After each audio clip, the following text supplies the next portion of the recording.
All right. I saw this in the book. I just couldn't resist. So let's see. We know that the 14 kilogram beam is 4.2 meters long, right? So this distance from the edge is 4.2 meters. All right. The 11 kilogram beam is 3.3 meters long, right? Okay. So this distance here is 4.2 minus 3.3 is 0.9. Right, and the 18 kilogram box is 1.2 meters wide, right? So basically what we got to do is figure out where these centers are, right? Okay, so let's figure this out. The 14 kilogram beam is easy. It's got a force acting down of 14 times g, and then it's going to be at 2.1 meters. The 11 kilogram box is somewhat more subtle, right? Let's figure this out. That's going to be 11 times g, g being 9.81, right? And it's going to be 4.2 take away half of its length, right?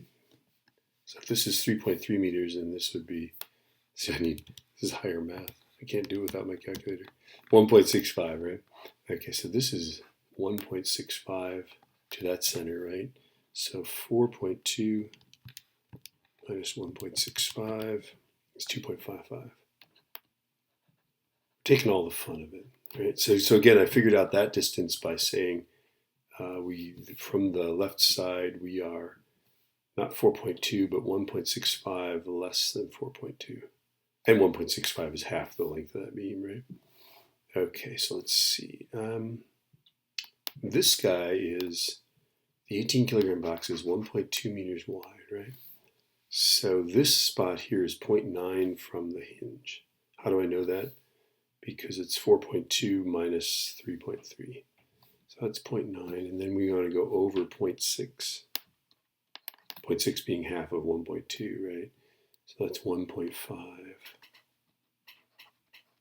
Right, so this force of gravity is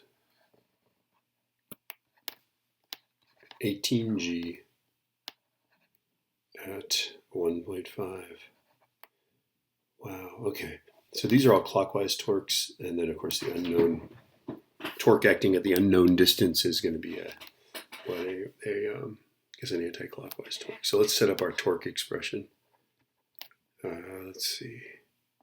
Positive 1.5 times 18g, where g is 9.81, plus 2.1 times 14g.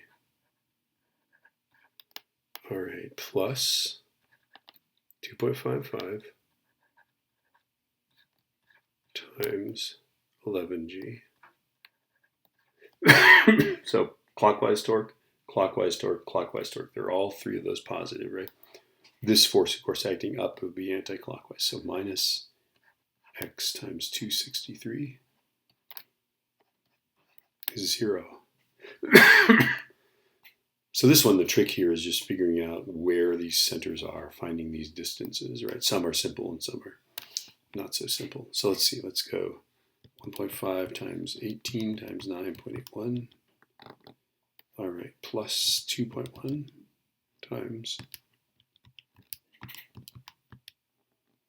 plus 2.55 times 11 times 9.81. Now I've got an answer. I'm going to divide that by 263. 3.15.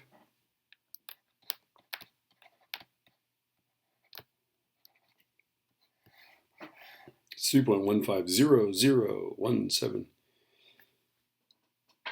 Anyway, there you go. So this is, yeah, I just thought that was kind of a challenging problem. So I put it on here.